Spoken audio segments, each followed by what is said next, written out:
Un abbattimento che noi attendevamo anche da diversi anni, soprattutto anche con l'anniversario della guerra del 15-18, quindi qualche anno fa. Molte sono state le promesse fatte nel corso degli anni, ma oggi finalmente vediamo che si sta concretizzando questo abbattimento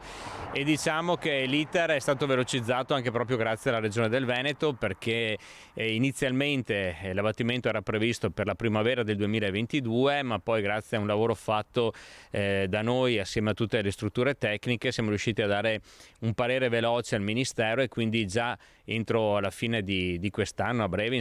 partiranno i lavori per la demolizione di